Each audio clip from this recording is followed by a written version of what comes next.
Hello guys, welcome back to another video, and today we are going to be looking at some of the highlights of the games that I played in the Cards World Championship 2023 group stage. So, if you want to learn more about the groups, I did a previous video about this. If you want to take a look at the decks, there will be a link to that in the description of the video. But this is not going to be all of my games. If you want to watch all of my games, which I recorded as I played them, with the exception of my set against Freddy, but Freddy recorded his, so I've included Freddy's footage into this video and that video. But if you want to watch all of my games, there will be no commentary, but there will be a link to that video in the description to this as well. It will be unlisted. But for now, we're just going to be looking at some of the best games, and I'm going to be talking about it just to give you an idea of what goes through my head in a tournament like this, give you an idea of what some of the craziest matches were in the group stage.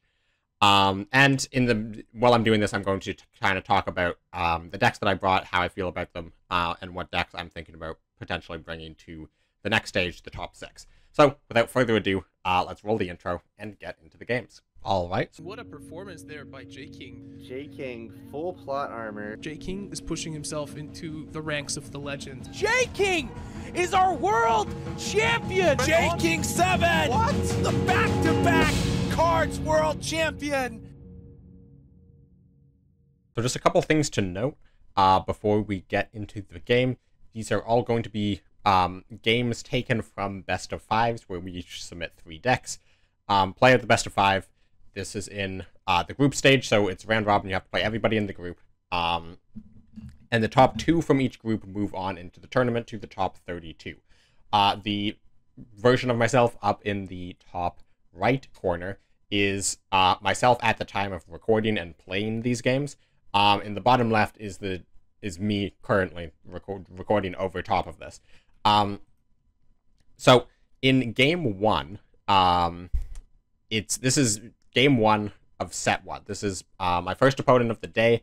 It is Kraleef, and this is a long day because this is a lot of best of 5s.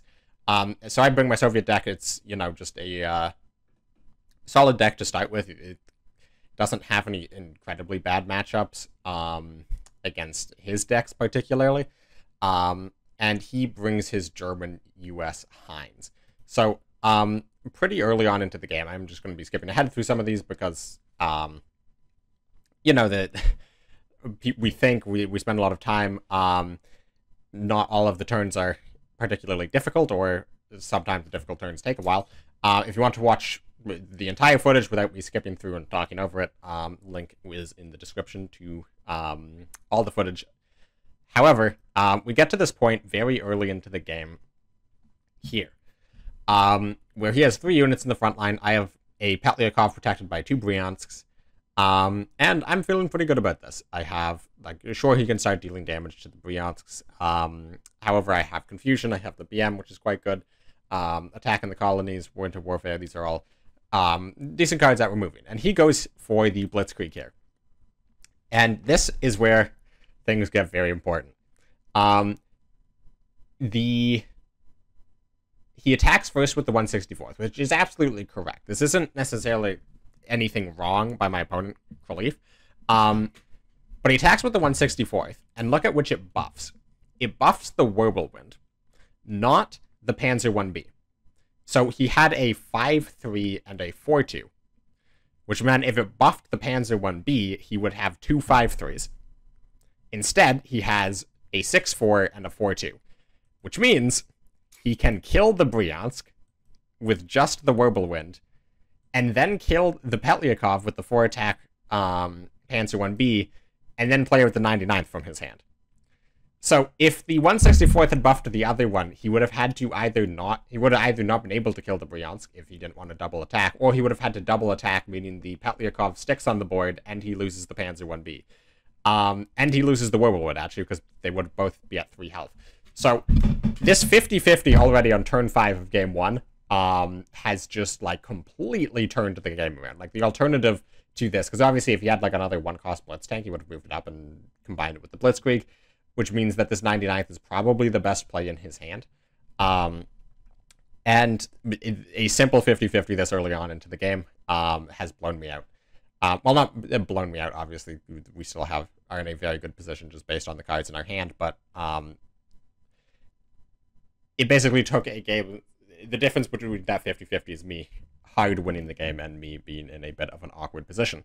However, my hand is pretty decent, and he has his only Enigma to make the game go on longer than it otherwise would have. And then he has his Jagdbomber, which is the only bounce in his deck, as well as the biggest unit in his deck. However, just, you know, Soviet Elite, Soviet control cards, I am able to get enough onto the board. This is really the first position in the game where he could have theoretically killed me. He has another Blitzkrieg in the deck. All he needs is like 2 units with Blitz here and Blitzkrieg, and I'm dead. And you can just look at my face in the top right corner. I am so ready to die. I'm like already mad about the 164th. However, he does not have the other Blitzkrieg, goes for the Martyr. And we end up in the situation where I'm able to remove both his units, heal up to 13. And yeah, I as one might expect, I do go on to win this game, although it's very, very rough. I quite liked the Soviet deck. I do quite like the Soviet deck. It's very fun to play. I think it worked out for me well in this tournament, but this is game 1 of set 1, and it's a pretty rough matchup into Heinz. I certainly here wished I had brought self-damage to this tournament, and looking at how self-damage has performed in the group stages and the top 32, I think I will be very heavily considering self-damage for top 6. Spoilers alert, I'm in top 6 in case you haven't been following the Worlds.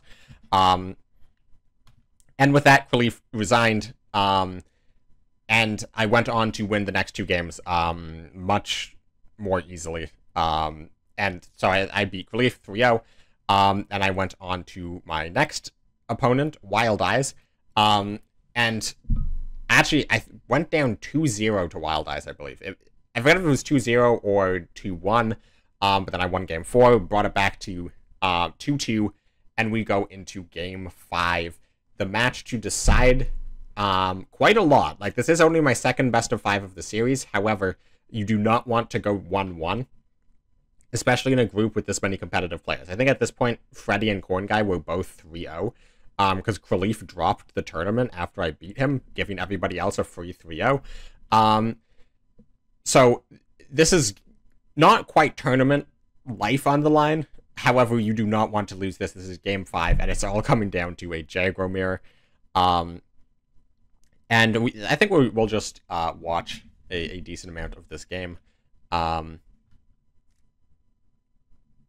You can see my Eagle Claws tech card.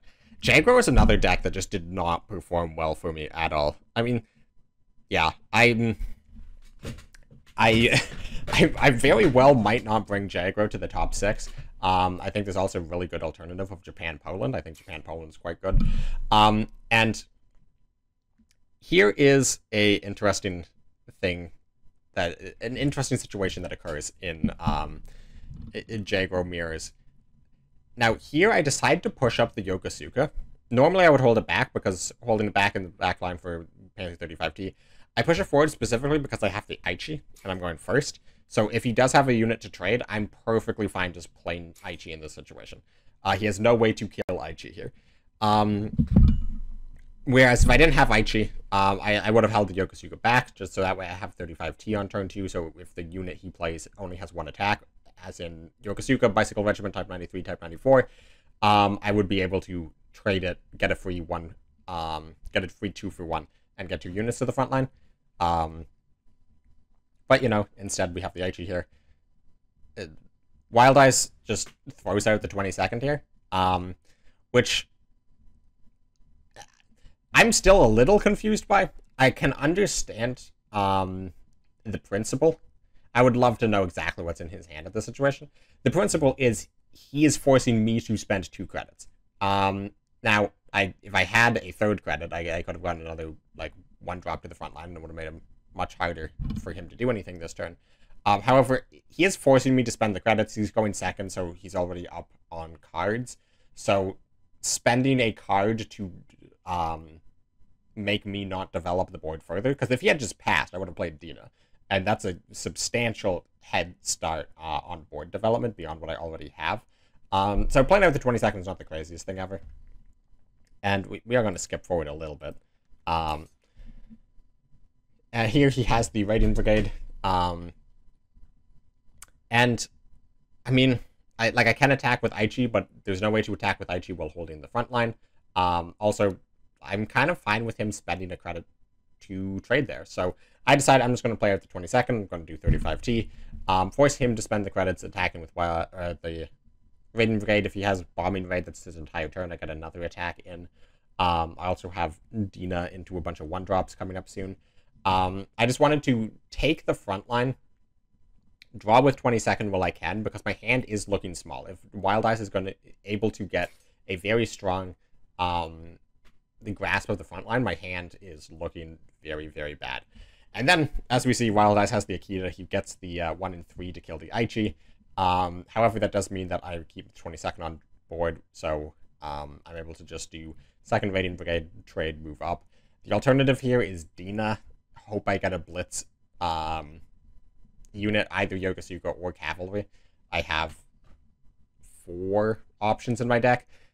That seems far too risky, like far riskier than I need. So I quite like the Raiding Brigade here. This also stops Whirlwind. I'm just trying to basically maximize the amount of draw out of this 22nd. Because I am in a situation where I'm still kind of down on cards. Not quite anymore. However, like cards like Bombing Raid can really easily get 2-for-1s.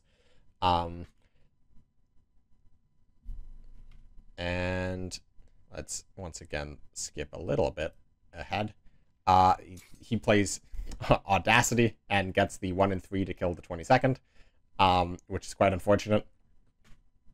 Now, to be fair, he very well maybe has expansion in his hand in this situation, so otherwise he would have been able to push Bicycle expansion. And here the Eagle Claws tech comes in clutch. So I actually decided to go for the expansion here rather than the Dina. And I am glad I did that, because that expansion drew 2 more expansions. Those would have all been stuck in my hand. Eagle Claw comes out, and I now have a substantial card advantage on top of his slight board advantage, slight health advantage, so things are looking to go my way in this Game 5 decider match. He has his own Dina, which is quite good. And then this, I guess he just didn't draw 1-cost infantry off the top of his deck, because he plays out the 35T without the op cost reduction. And then here I'm playing my turn very quickly, which in retrospect I probably should have spent slightly more time thinking about this. However, I don't disagree with the line I went for. If he doesn't have Blitz units in hand, there's also a decent chance he has expansion in hand, because he hasn't had a chance to play an expansion yet this turn. So if the units he got are Type 93s to Type 94s, it means I just want to get units into the front line to prevent any chance of him being able to draw off the expansion.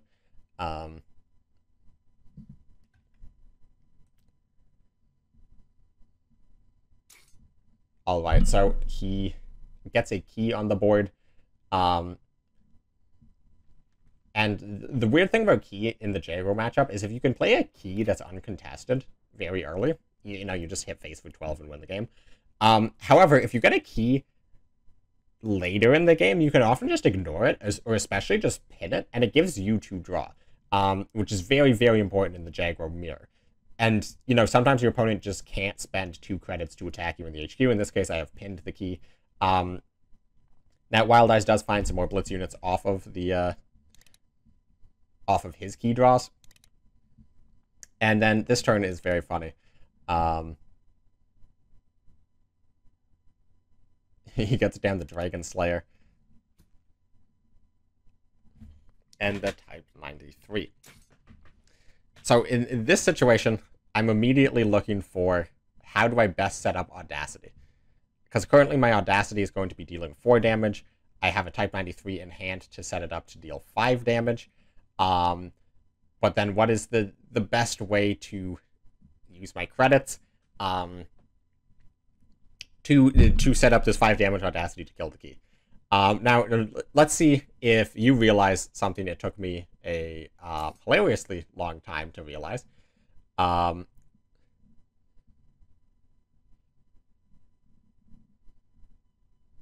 So here, I'm looking at trading. I can trade the Type 94 into the, I can trade Type 94 into Dragon Slayer, Dina into Type 93, and then Audacity. Or, I just realized that I have 14 damage on board, and plus another 4 in hand, and my opponent's on 15 health. So I very nearly missed lethal here. I kind of slow-rolled Wild Eyes out there a little bit.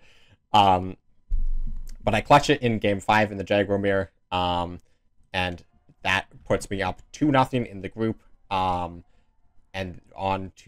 ready to go on to face my next opponent. My next opponent is Zeagle. This is Game 1 of our series. Zeagle had some wild decks. This particular Japan deck is a Japan-Soviet combo deck. It has Tony, I think it has Final Pushes, it has Burst of Fires for sure. And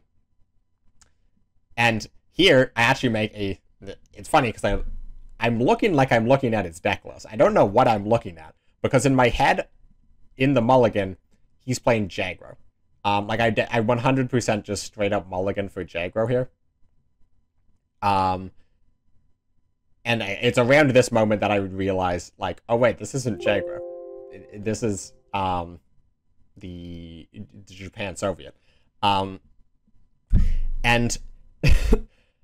honestly, it's also not just that I forgot he was playing Japan Soviet. I forgot that I didn't even realize that he had so many 1-cost blitz units in his deck. Like, I just completely misread this deck list. I just looked at the upper end, I saw the Tonys, I saw the Burst of Fires, I was like, it's a combo deck, whatever. I completely missed the fact that he runs cavalry regiments. I missed the fact that he runs 554th. So I did a very, very poor job at preparing for this matchup. And very quickly into the game, like, he gets 2 1-for-1 trades. And I've just completely dumped my hand onto the board. This is a funny situation where his scouting party just reveals the fact that I have Eagle Claws. And, like, I'm out of cards. Like, it's turn 4, and I'm out of cards. Which, is not good. My opponent's playing a weird combo deck, so it's still very possible that I'm able to deal enough damage. However, here, the Raiding Brigade takes out my 2 guys, so now it's turn 5, I have an Aichi and a 22nd. So here, of course, I push the push the Aichi to the front line, just to get a little bit of extra draw. Like, I'm trying to kill my opponent as fast as possible, but I'm not going to kill my opponent from 16 health with an Aichi, considering his deck is full of these heavy fighters. Yeah, he also runs Imperial Strength in the deck. And then the Cavalry Honorable Death to take out the Aichi completely is very annoying. However, now we get a little bit more card draw. So let's skip a little ahead into this. On the previous turn, he played Shiden. So to get rid of the Shiden, I had to do 35T Type 93 trade, and also trade in the Martyr. And the reason I had to do this is, again, the final push. It's like, if I leave a Shiden on the board, I think he also ran for the Emperor. If I leave the Shiden on the board, it's just a possibility I immediately lose the game. So that's already the first check. We're still low on cards, where our opponent's still on 16 health. However, we're not immediately dead on board, and things are starting to look a little better here. I'm starting to build up a couple units. I think he ran, from what I remember, like 1 or 2 Toras, which is the reason I'm spending some amount of time thinking about this. But in this situation, I'm basically just like, you know what? If he has it, he has it. What he does have is Partisans to take out some units. another 22nd lets me draw a bit more. And then we get to this situation where this is a very cool play. He isolates the he plays isolation on the Signal Regiment and then Winter Warfare to clear the board, which results in him not, like, I think he avoids like 4 damage that he would have taken from the Signal Regiment, which is quite a bit. And here, despite him playing a lot of these big planes, I play out the Sendai because I know this game is going to be over one way or the other in 2 turns. And I have the pin in hand to potentially just pin a unit if it's on the board. And now the expansions start rolling in. We get the 3rd expansion. We also get the Whirlwind to stop the Tony. We see our opponent's floating 9 credits. So at this point, I'm like, okay, he has Tony in hand. It's coming out. He's going to burst a fire, final push, kill me. The Whirlwind stops the Tony. And we have the 2nd Whirlwind in hand. We have him down to 2 health. So even if he has a way to clear this board after his Tony comes in pinned, we're chilling. And then he doesn't have Tony. He just had to float 9 credits. I don't know what's in his hand, but it's clearly not good. And with that, we take the 1-0 win over Ziegel. His other 2 decks were not particularly great. And we ended up winning the series 3-0. So at this point, I'm up 3-0. One of the people in our group didn't show up, so it's a free DQ, so I'm technically up 4-0. And there's only 2 matches left to play. Corn Guy and Freddy, who are arguably the 2 strongest players in this group other than myself. And you think, you know, up 4-0, the worst you can do, 4-2, that seems still pretty good. The problem is, at this point, Corn Guy and Freddy are also both 4-0. All 3 of us are 4-0, which means if I lose to both of them, I'm out of the tournament. And this is the first opponent, Corn Guy. Like, as in, I played against Corn Guy first. This is game 2. I won game 1 on the Soviet control. This is game 2, my front line versus his self-damage. So I actually keep Strategic Bombing here. Strategic Bomb is a very good card against self-damage. Oftentimes, they don't expect that little bit of burst from hand. Also, oftentimes, they just flood out the support line on a big turn. It's just a nice card to have, especially considering you're not going to be playing a ton of units early in the game. Traditionally. And here, Corn Guy goes first, which is already very good for him. And then he has his best turn 2 play. And also, I don't have an answer to his best turn 2 play. So things are already off to a very rough start in what is already kind of a disfavored matchup. Then he has the 456 plus Red Dawn, which is also incredibly good. You can see me scowling right here. Now, not that we have a bad hand, like our hand is very good, but our hand is not very good into the hand Corn Guy has, and the hand Corn Guy has is very, very, very good. So I don't really have anything else to do other than just chuck these to the front line. The Yak draws again, it buffs that guy to a 3-5, and at this point I'm already thinking about game 3, because what on earth am I going to be doing in this situation? I'm just thinking, like, maybe he doesn't have a sickle. So I can draw with Sherman. Here, I think Corn Guy might have miscounted the credit. Like, I think he might have not considered the fact that, you know, Red Devils cost an extra credit to target, because he can't clear the units here. So this means I am going to be guaranteed have the Sherman. Our opponent is on 14 health. We have the half track for the 456, as long as a 34th Guards doesn't come down here immediately. We are chilling. And in this turn, I actually end up choosing to go for the half track. Just, you know, it's a 5-6 guard, get it out of the front line. Player opponent doesn't have any more 34ths. And I'm feeling pretty good about my ability to draw with Sherman on the following turn. Like, it would be very difficult for Corn Guy to be able to remove both of these units. You very easily could with like 456 Sickle Red Dawn, but that would be taking an additional 4 damage.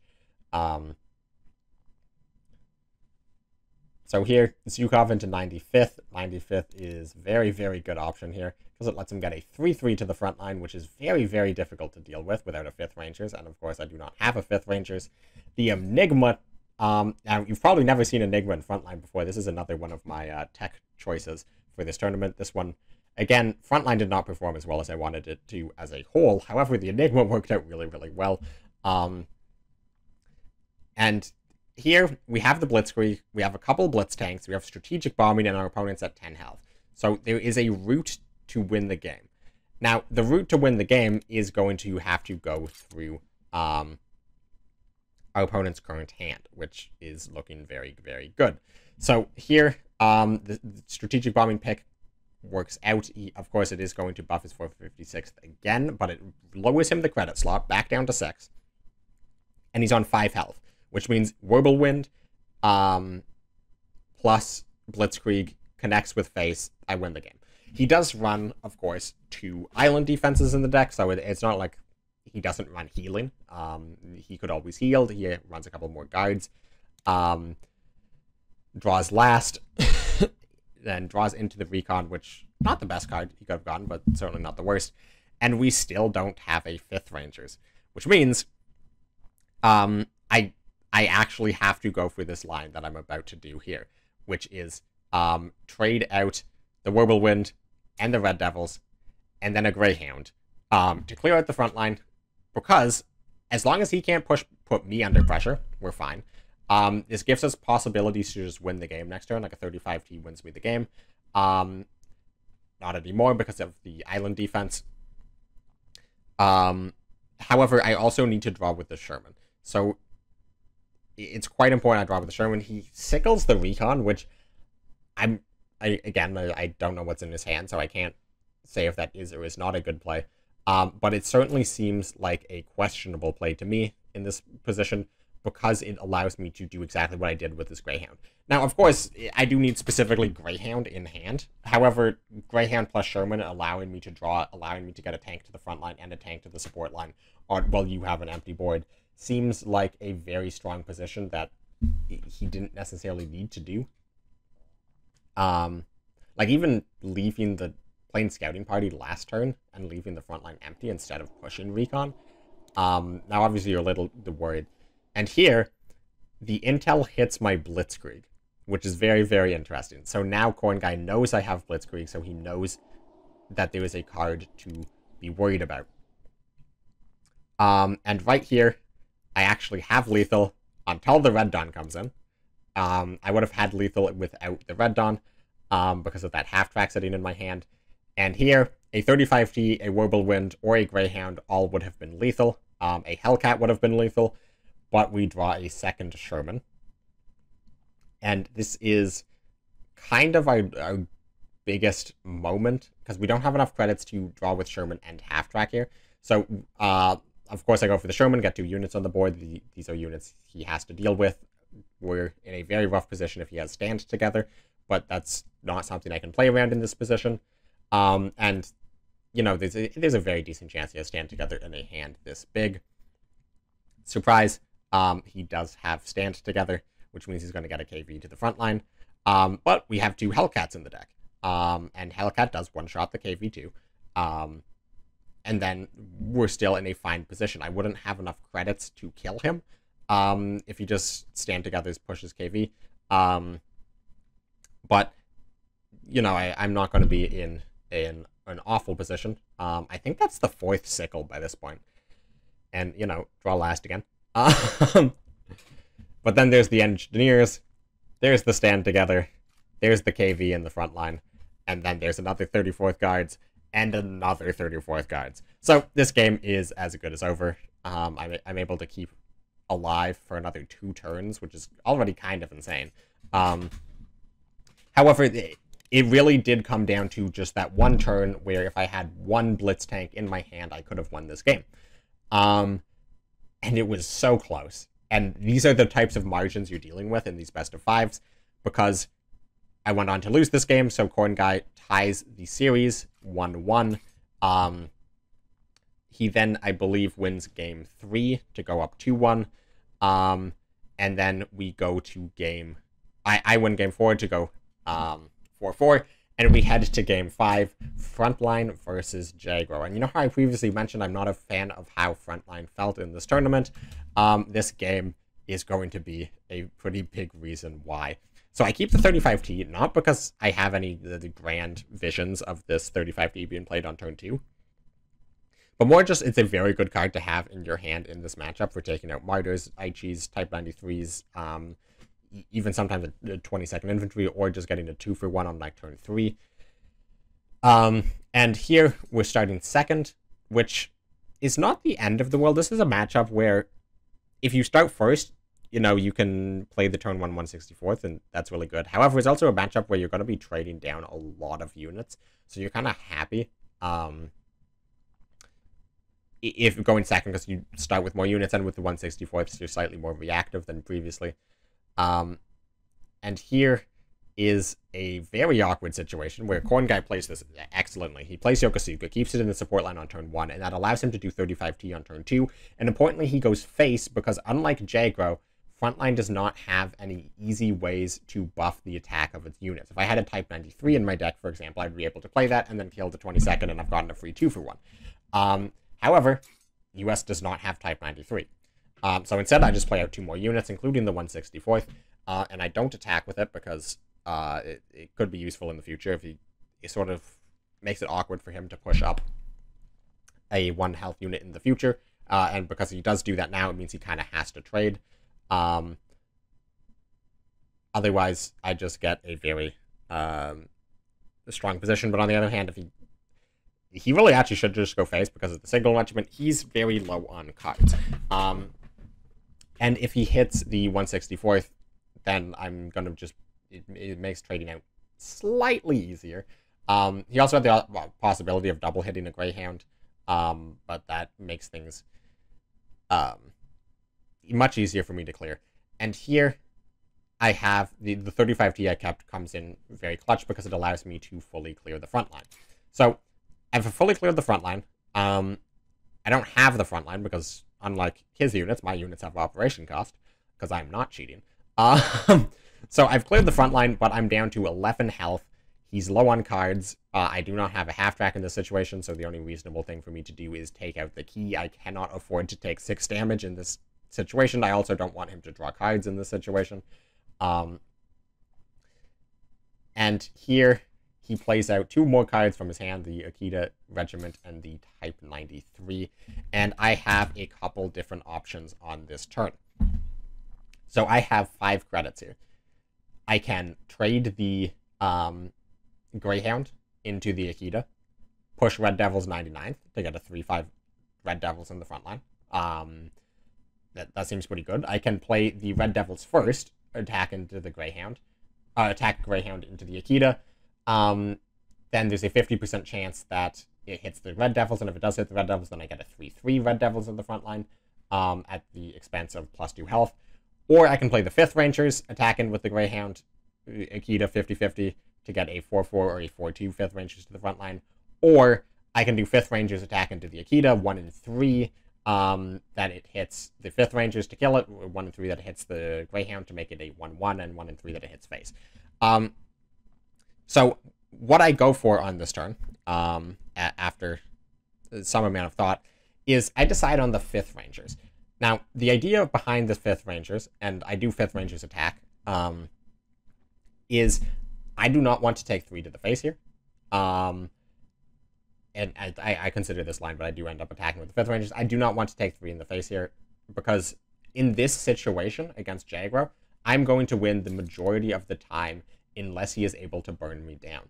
Now, the Akita does hit the 5th Rangers, which means that he is able to get into a situation that's a little bit awkward. And the Sendai comes down, and he attacks face for 1. And now here, we have what is starting to look like a better hand. Like, again, we're going to drop down to 7, but our opponent's still on 1 card in hand. It's a Sendai. It's a little awkward. Here, I think I would have been better to push the Red Devils to the front line. The reason I didn't do that, though, the reason I went for the Whirlwind, rather than getting the Red Devils to the front line, is if I pushed the if I traded with the Whirlwind would have been a 2-2, meaning he can kill it with Sendai, which already is just good for him. And importantly, it means he would be able to kill it with Sendai and then play Shiden. And that was my thought process. I thought, he's been going full face in this situation. How do I lose in this situation?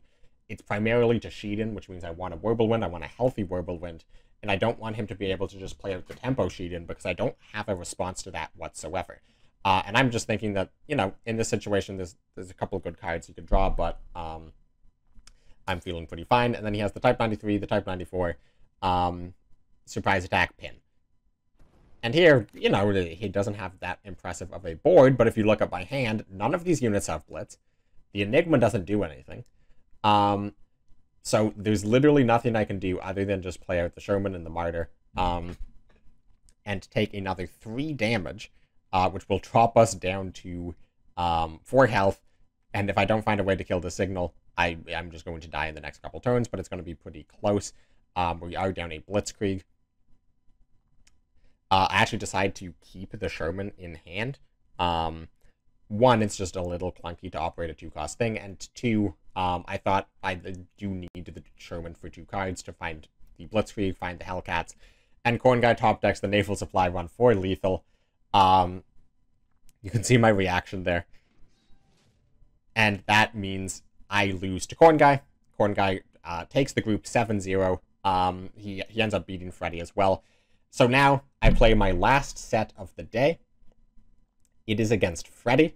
We are both 4-1, meaning the winner of this series advances in 2nd position, seed 2. And the loser of the series is out of the tournament in 3rd place in groups. So it did literally come down to this last best of 5 against Freddy, and unfortunately, I accidentally forgot to record the games. However, very fortunately, Freddy recorded the games, so we are going to be watching this series from Freddy's point of view. Now, I'm going to be showing all 5 games. I'm going to be speeding through them, but I'm going to be showing all 5 games, because all 5 games of this series were insane. This is the most insane series that I've played. If you want to watch the entire game, I recommend watching Freddy's video. There will also be a link to all of my games in the description. So this actually starts off with game 2. I guess Freddy forgot to record game 1 as well. Game 1 I won with I believe Jagro into his Soviet control. So now this is game 2, and I decide to pick my Soviet control into his Soviet control. We're both on Soviet Italy, and this is going to be a very, very, very, very long game. So there's a couple big differences between our Soviet controls. One, he has 3 hammers, but no lion for days. So it makes it easier for him to remove certain units, much harder for him to remove other units. So the IS-2, much harder for him to remove. Things like Armored Train, the KV-2, or the KV-1, much easier for him to remove. The other difference is he runs, I run ISU and 1 naval engagement, he runs 2 naval engagements, which means he is faster on tempo, however is slightly less capable of removing like units from the front line. And the other one is I run Petliakovs. He does not run Petliakovs at all. So I start with my Petliakov on turn 3, because normally Petliakovs, I've played a decent amount of these mirrors against Berto. So I know an early Petliakov is often just game-winning because there's very few answers. However, literally the only answer in his deck, particularly to this, is the BM, which he kept in his hand, I believe. And at this point, is just starting to fire me. Like, I'm literally just straight down a card. And I don't have any answers in sight, so I'm just going to keep bouncing it, going to keep making him spend the credits on it. And again, this game is very, very long, so we are going to be skipping ahead. But he then has the 39th, a little off curve, but decent enough to take my Fiat. So I am both down in cards now. I'm down on board, and you can't see my hand, but I don't have a ton of options here. I have a winter offensive, which is what I'm setting up for with his road to Berlin, because he doesn't have a way to heal his units. However, like, I don't have anything great to play. I definitely don't want to take 5 from this. However, I think if I recall correctly, I end up playing Lion for a day because I literally did not have a way to kill it. And I knew I wanted to play Winter Offensive on the next turn, or at least be able to play Winter Offensive on the next turn. So I knew if he pushed up the 39th, he would be left with a 5-1, and then, you know, I just take 5 to the face. But also if he has red banner, he'll get a 7-drop, and then I'm going to have to Lion for a day that. Anyways, so I have to drop an early Lion for a day, and again, incredibly far down on health, incredibly far down on value already, and his deck is slightly heavier than mine. He runs the KV, I do not run the KV. So his deck, very slightly heavier than mine, and I'm already just so far down from the opener. At this point, I'm basically just trying to bait him to play the BM, because Winter Offensive is one of the few ways in my deck to remove the BM. So I'm just trying to get him into a situation where he feels the need to play it. This mobile defense is really annoying, though, so I drop a Confusion into this, you know, get a 2-for-1. I was also trying to set up a situation where I could Confusion the BM, theoretically, to trade it into his Bryansk. That's another way you can get rid of it, but, you know, it's difficult to get that situation to work out. So here, just throw out the train. The Armored Train is one of the units in this deck that can get you back into the game, just because it reaps value. However, again, as I mentioned, the Triple Hammer, it's much easier for him to remove it, which he proceeds to do. Sickles first. Good play. And this is, I do get the Winter Offensive. It does not take out the BM. However, it does take out the 7th Alpini. It takes out a T60. He runs a single copy of T60, which I do not run. A bit more value for him. And then he picks up an ISU, which is huge for him. This is huge, because he does run Winter Warfare. He does run Enemy at the Gates. So he is able to use ISU. He just doesn't run it in the deck, because he runs Naval Engagement instead. So I think this is easily the best option he can get, except for second 272nd. Although arguably ISU is better in this matchup than second 272nd. Because you never really want to play 272nd to begin with, for a couple of weird reasons. So here, knowing that he doesn't run Lion for a day, it does make it easier to throw out single threats, because normally I would just be worried that he plays Lion for a day and hits me in the face. And, well, this Soviet deck has a ton of healing. It does not have a ton of healing on demand. The healing comes slowly over the course of the game. So if he is able to kill this and then just go Phaser 5, I'm in quite a scary position. And that is, if I recall correctly, what he ends up doing with the attack of the colonies, as well as the hammer.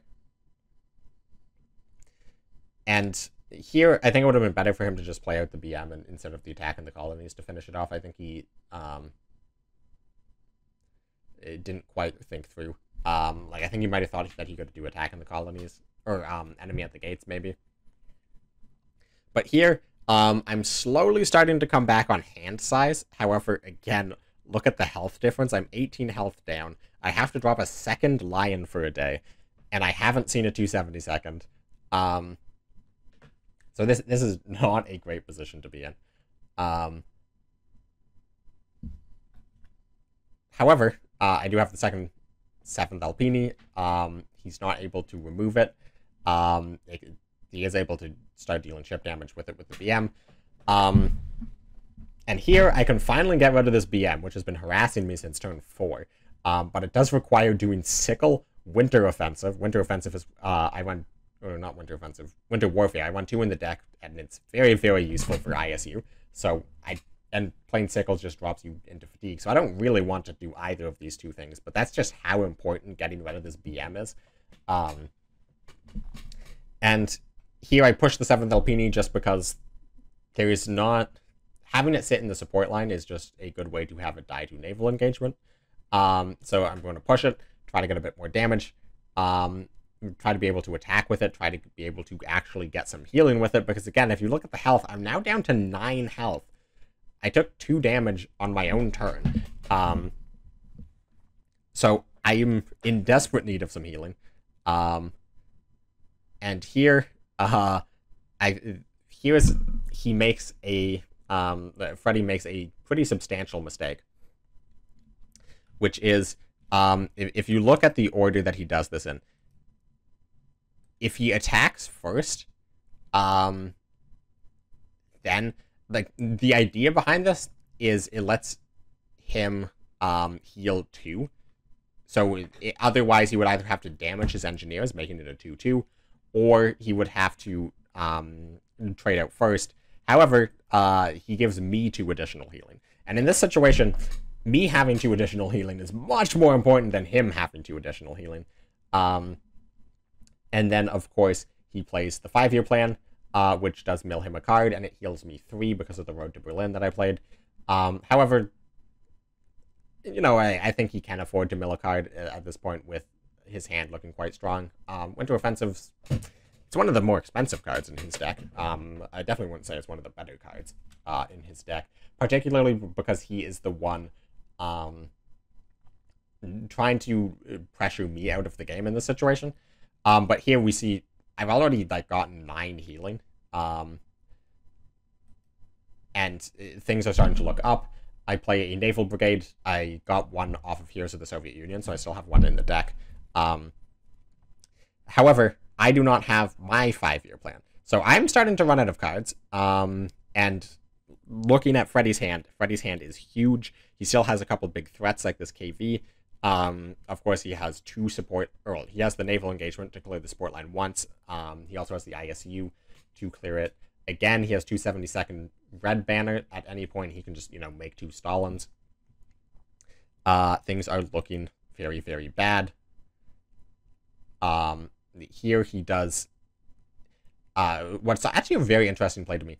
He really just decides that he's going to go in on killing me. So he, instead of sickling the Naval Brigade to get rid of the Naval Brigade and the Bologna Regiment, I would heal an additional 2 to 21, leaving me with an Engineers, and he has an ISU.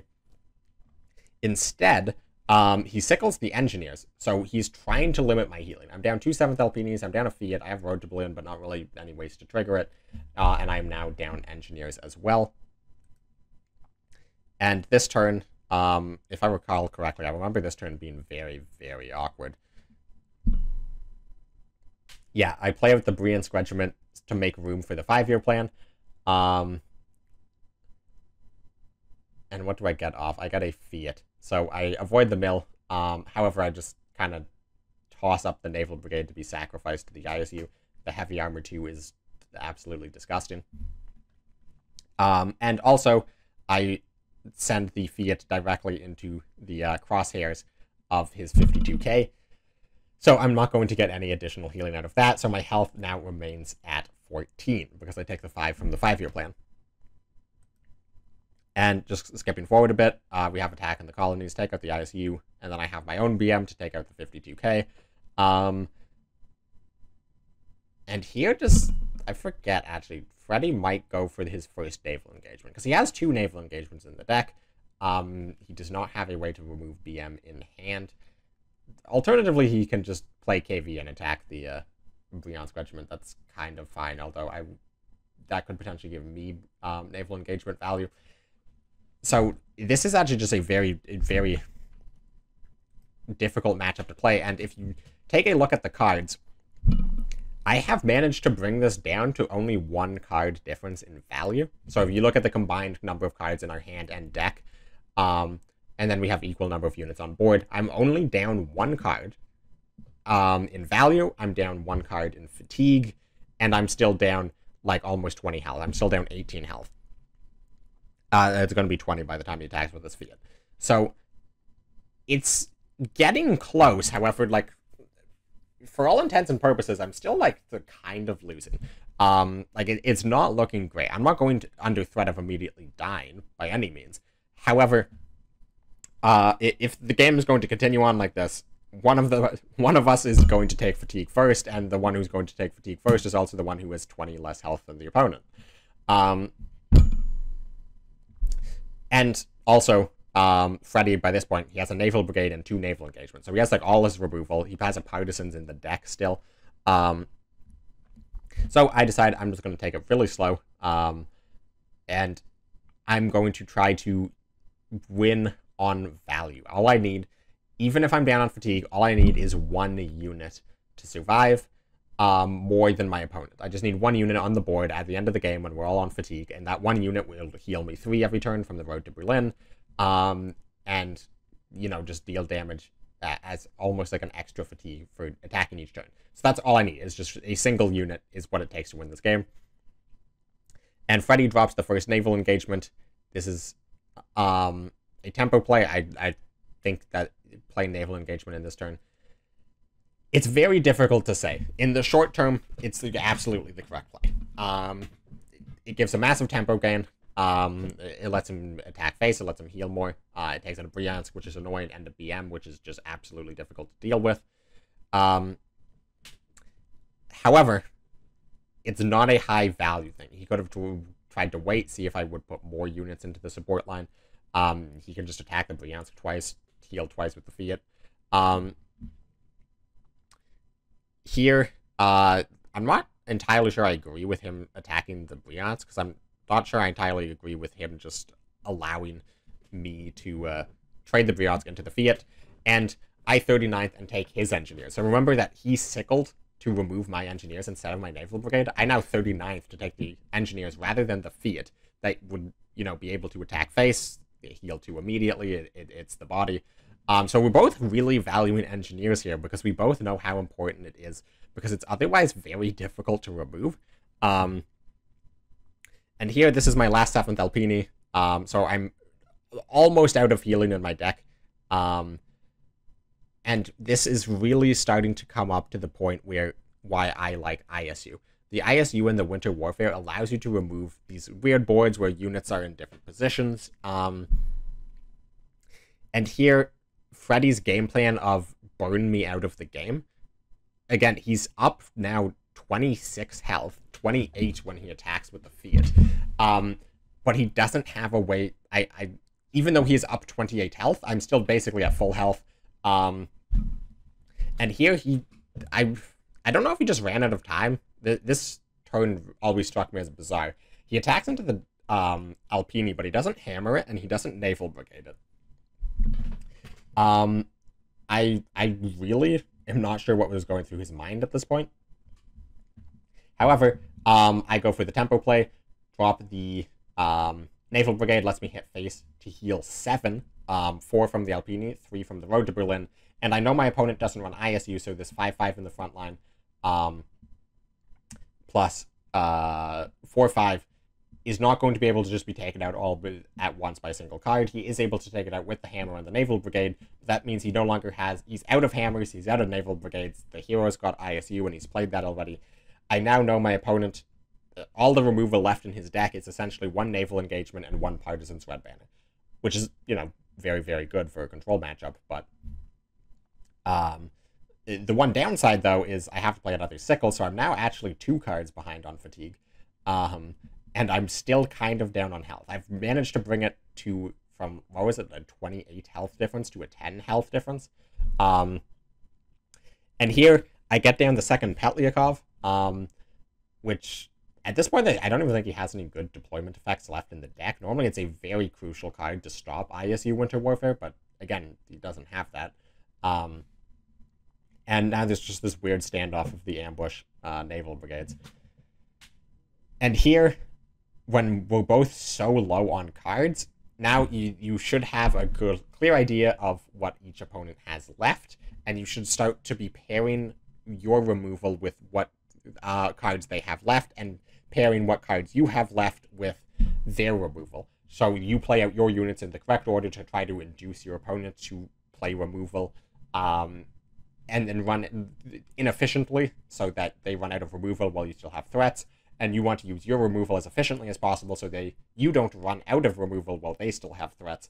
And this is both removal and unit trading. So this game has been going on for like probably 30 minutes now. I've skipped a decent amount of this. And it's still very, very close. So here I trade in to, like, I just hit this in and don't do anything. I do have Red Banner in hand. However, I know how important that's going to be. And I do this because this induces him to play the Bloody Sickle, which does get him 1 card deeper into fatigue. So we're starting to close back on that fatigue. I'm now only down 1 in fatigue. However, he gets his last 7th Alpini down on the board, and I'm in a bit of an awkward position on how to deal with it.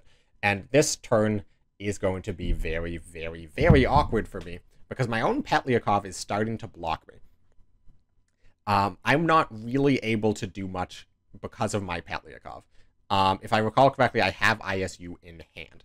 So I decide just to attack the Naval Brigade, with the idea being, this is going to encourage him to kill my Petliakov. Now, there's a world where he can just go face.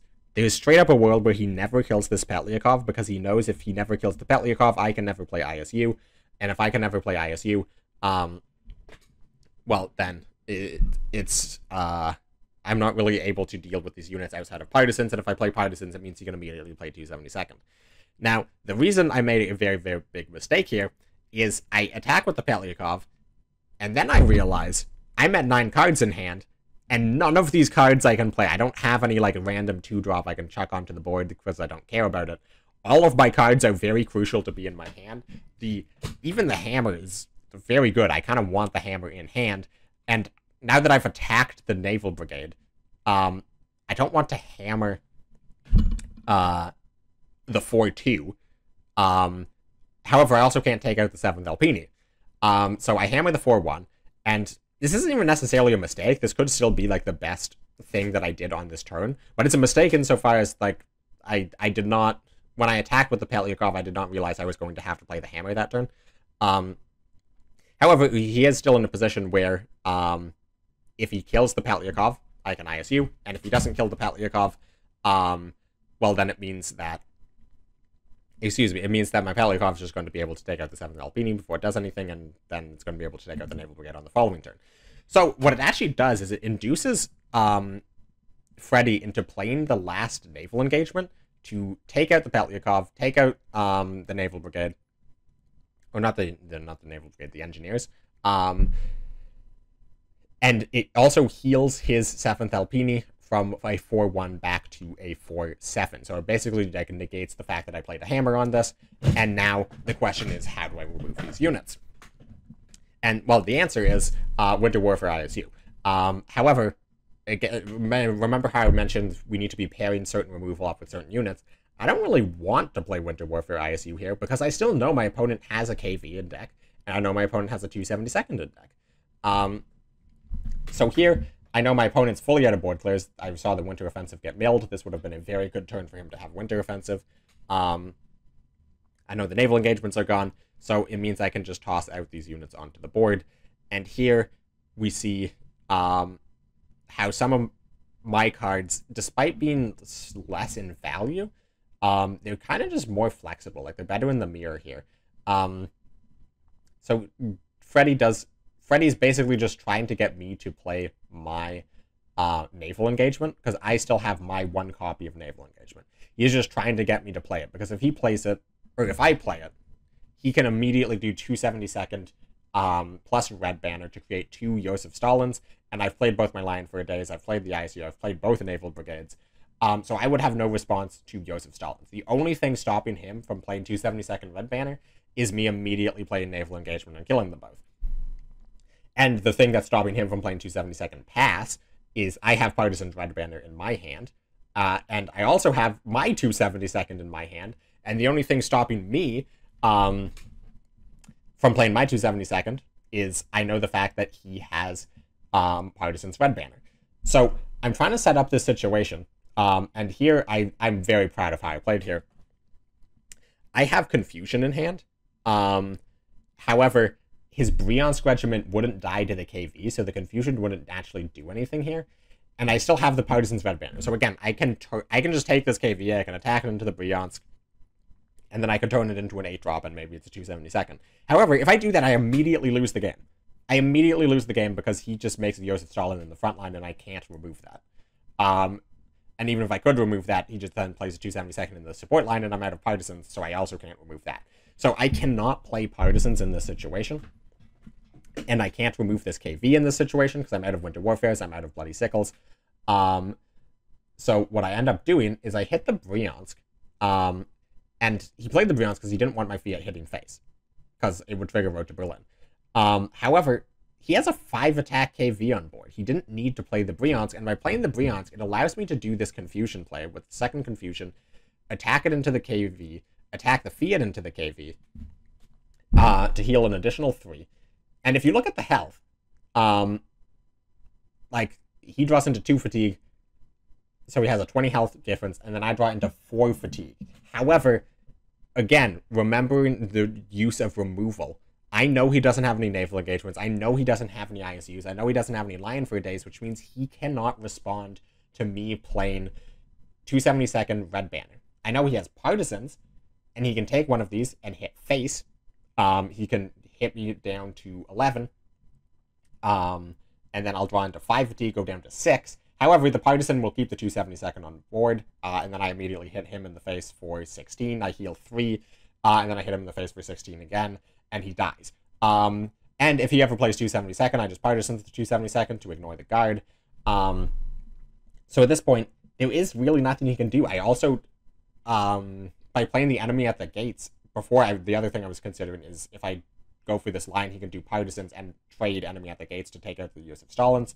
However, he's played the enemy at the gate, so I know exactly what cards are in his hand, and I know that they do not deal with the situation.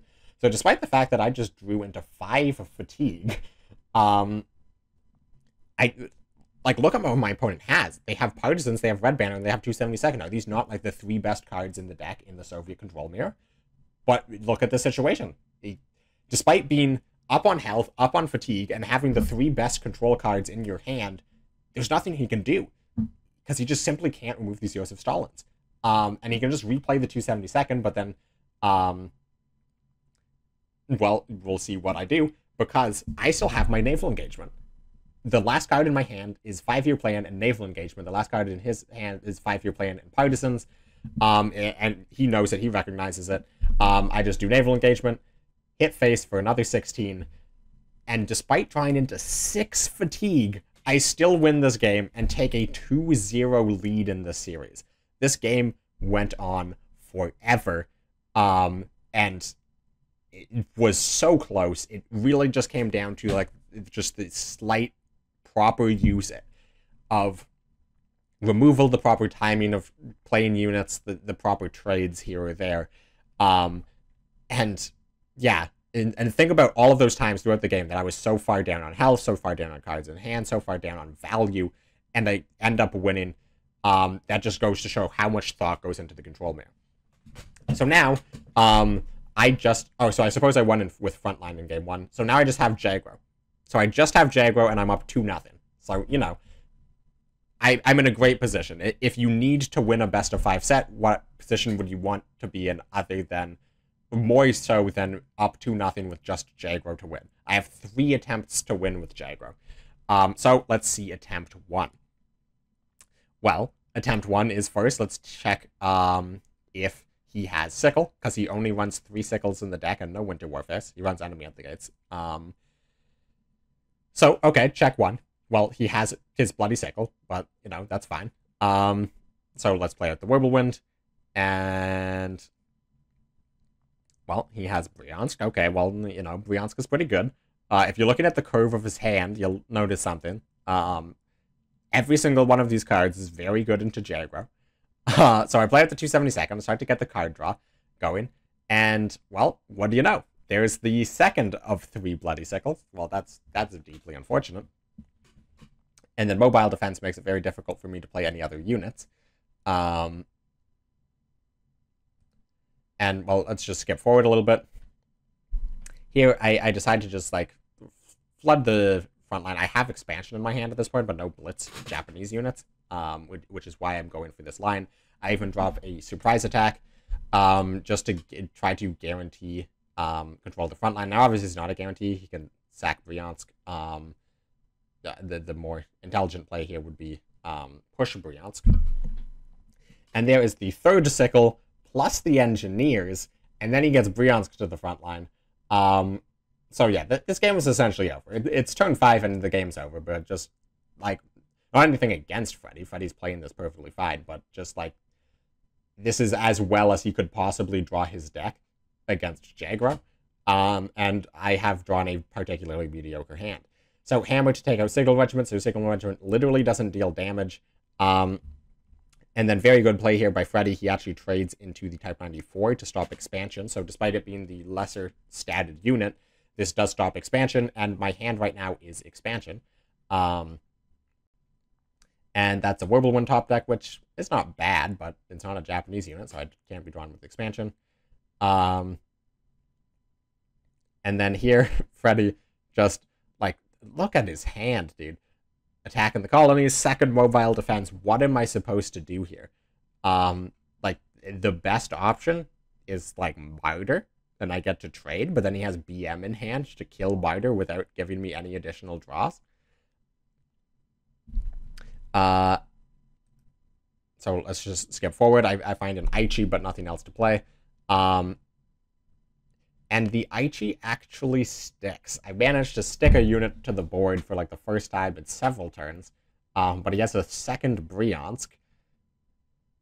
And I have to push the Aichi to the front line so I can actually play expansion. This game was just depressing. Like, coming off of the adrenaline high from the previous game, to get to this game was certainly something. So I throw out Shiden because I'm like, well, my opponent doesn't have Lion for a day, so what are they going to do to take out Shiden? Well, the answer is they're going to do enemy at the gates plus BM. Now, you might be thinking, oh, well, that's a really good option to take out Shiden. My thinking is, why did he play the BM first? If he played enemy at the gates and then did BM, he would just have a BM. He just straight up tossed away the best unit, well, one of the best cards in his deck against mine, and also just one of the best cards in his deck, period. He literally just threw it away for zero reason. He just removed the hardest unit in his deck to remove for me, for free, and he is still winning by miles. That is how hard I am getting stomped right now. And I literally just have to float 9. I don't remember what's in my hand, but I just had to float 9, letting my opponent retake the front line. And, you know, get a 7th LPD on the board. I have a Sendai, which shockingly sticks a turn. But here, I think this is a great play by Freddy that a lot of players would miss. This is just straightforward, like, just go for, get 2 Stalins on the board. What's Jaggro gonna do? I've played my Sendai. Like, I can at most have double, like, Type 94, 2, and 3 to remove one of these, and then you still have an 8-8. And then I literally have nothing left in my deck to remove it. This is just the most straightforward way to win the game as quickly as possible. Although, he literally could not lose this game in this situation if he tried. So, that is worth considering. And here, you know, Eagle Claw's doing substantially less. And again, this game, this is really making me regret playing Jaggro. Like, not, yes, I am getting unlucky, but like, Jaggro just feels so easy to get targeted. Whereas a deck like Japan, Poland, Legions, it's just very, very strong, into a much wider range of decks. Here, you know, he trades. He could have gone face. It literally does not matter. There's absolutely nothing that I can do. I have a surprise attack in hand. And the 20-second draw lets me, the surprise attack lets me stay alive 1 additional turn. You know, draw last. He can play a 5-year plan. He has 30 health. That's another BM. And here, you know, we just surrender. So we go down to 2-1. But, you know, I still have Jaggro.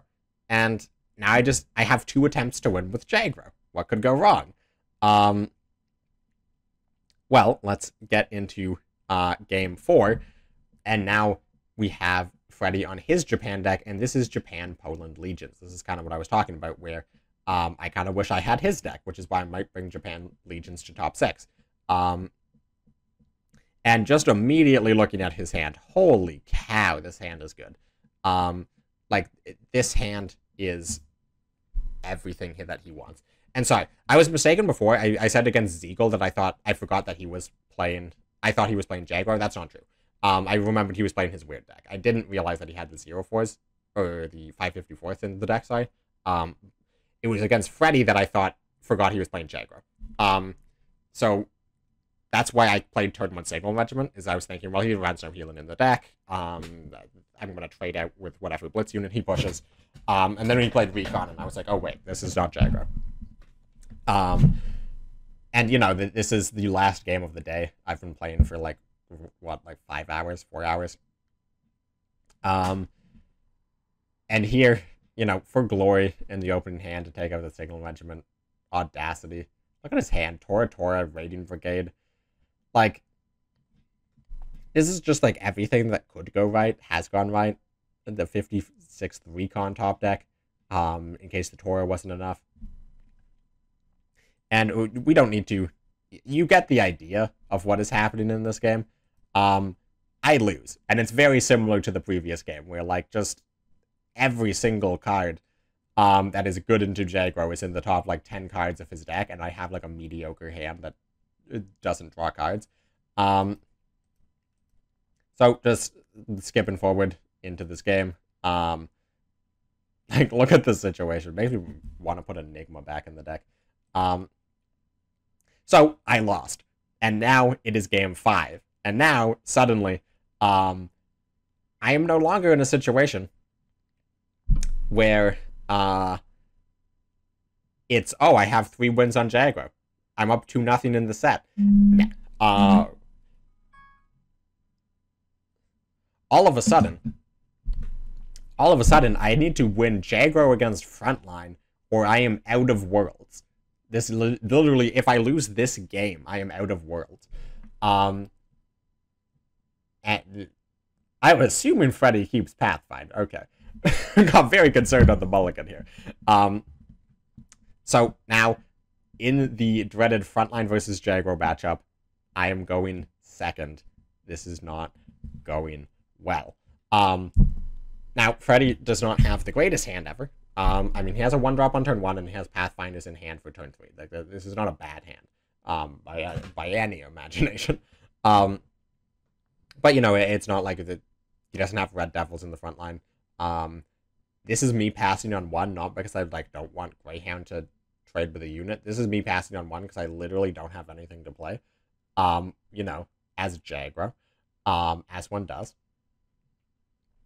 Well, I might have like a Type 93, but I'm not going to toss a Type 93 into that board. It's also possible I have Yokosuka and was specifically trading or saving it for when he pushes.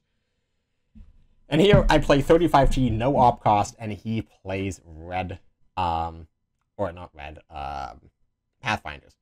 So here, how do I possibly win the game? Well, the answer is by having Raiding Brigade, kill the Greyhound, and then return a Raiding Brigade to hand to threaten a free 2-for-1, or 3-for-1 even. So Pathfinders is a ludicrously good card, but is situationally really, really, really bad. So just think about how crazy that reverse was. Like, it was looking like I was just in an absolutely unplayable situation. And I went from that to just, you know, having Raiding Brigade. And suddenly, it's Freddy who is put into the very awkward situation. And here, well, obviously I'm going to be taking out the Pathfinders.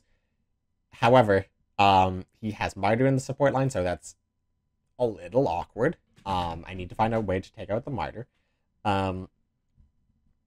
And here, I decide not to push the Raiding Brigade, if I remember correctly. I probably think about this for a long time. So yeah, I don't push the Raiding Brigade, because I didn't want him to just have, like, a Whirlwind or, you know, a 5th Rangers to trade. This does allow him to play 56th Recon plus Sherman. So he does get the Sherman draw, however, Bombing Raid comes in, which lets me clean up the Martyr. And then he has the Red Devils into second Sherman, into second Red Devils in hand, and things are starting to look really, really bad for me, from Freddy's perspective. Like, this, from Freddy's perspective, this is looking really, really bad. This is very fun to watch from Freddy's perspective, because in my hand, I'm actually kind of fine in this situation. I'm like, these showmans are really slow. I have a lot of, like, proactive things in my hand. I just need to figure out, like, the best way to play them. However, if you're looking at this from Freddy's point of view, it's looking really, really good. So here, you know, Type 93, there comes down the Yokosuka. This series of turns was, or this particular turn was, like, really awkward to figure out exactly what to do. I'm assuming I have expansion if I'm taking the front line like this. Oh yeah, actually, no, I remember this turn. I have one expansion, no other 1-drops in 22nd, and I actually decided to go for the 22nd here, so that I develop the board rather than play the expansion, which would draw me more cards and have the possibility to draw me into a 1-drop, but I was actually, like, that kind of fine with the situation, that I decided to go for the 22nd, so I would have the unit on board.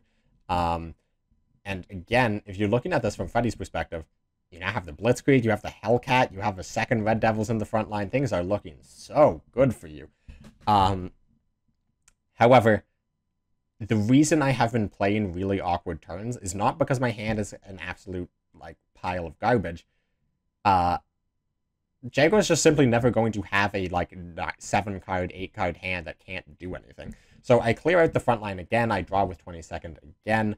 Here, Freddy plays the Strat Bombing. And, you know, trades out the Whirlwind. And here we start to see why things are maybe not quite as good for Freddy as they originally looked like. Here comes the Cavalry Regiment. Here comes the expansion that I've been saving this entire time. And again, I'm really proud of how I played in this game in particular. I feel like it would have been very, very, very, very, very easy for Jagro, a player in my position in this game, to make even just a single mistake. Could cost me the game. And here Freddy is sort of realizing that, like, he's not going to be getting this big Blitzkrieg anytime soon. Like, I have a ton of Blitz units left in deck. He can half-track the Aichi, but with Signal Regiment on board, 22nd is drawing every turn, and he still doesn't really have a way to get rid of it. He kind of has two options here. One is to just play the P-51B. Just play a massive fighter. It's going to draw you 2 cards. It's going to make the Aichi substantially worse, and it's a card I have to deal with, or otherwise you're just going to be able to hit face for 6. So it's kind of like a key in that sense. The other option would be to half-track the 22nd, half-track the Aichi, and try to, like, set up some sort of Blitzkrieg on the following turn by getting 2 tanks on the board. However, you know, I have Eagle Claws in my deck, so that line could just get hard blown out, and then you have to go for the P-51B the following turn anyways. So I think Freddy goes for the safer play, because from Freddy's perspective, this game is still very much up in the air. And from my perspective, the P-51B is sort of the first moment where it's like, oh, a wrench in my plans. It's like, oh, wait, what is that? Like, that's kind of awkward. I don't have a way to deal with that. I don't have Sendai in my hand. I don't have double Type 94 in my hand. So I play out a single Type 94 and pin it. I'm just like, well, I can't attack with Aichi, but, you know, what's he going to do? He's played a lot of his proactive cards. He's played both his Red Devils. He's played his Greyhounds. He's played, like, several 35Ts. So let's just, like, push everything to the front line, including Aichi. Just make it as awkward as possible for him to take back the front line. And we'll figure out this P-51B question later. And then he actually makes a mistake here. He plays the half track first. And then gets the 1 in 3 1/64th buff anyways to keep Hellcat alive. So, man, 1/64ths were not with me on this day. However, Dina lets me draw some more cards. So I'm not going to have... He's not going to have the front line anytime soon. But this question of the P-51B still remains. I'm at 16 health, which is a lot of health. However, this Aichi doesn't really do anything. And if I recall correctly, I have second Aichi in my hand now. Like, my hand is a bunch of bombers. So I decided to just go with the second surprise attack. And this is very interesting. So, in this situation, I actually have both Type 94s in hand. So I can double surprise attack the P51B if I want. However, I do not have a way to remove both units and then kill the P51B. So if I kill the P51B first, he draws 2 cards and he actually buffs the half track. And 2, it means I'm going to have 4 units in the support line, which means that if he kills Aichi, I do not get the 3-2 Aichi. So it's basically I immediately sacrifice the front line. I give him the possibility to Sherman again. I give him a big 4-4 unit, and I draw him 2 cards. And I lose my Aichi. Or I just tried to say I'm going to win in the next 2 turns, so I'm just going to use the surprise attacks to keep pinning the P51Bs, and try to maintain the front line otherwise. So that is the line that I decide to go down. So I actually do have Type 94 in hand that I can play at this moment.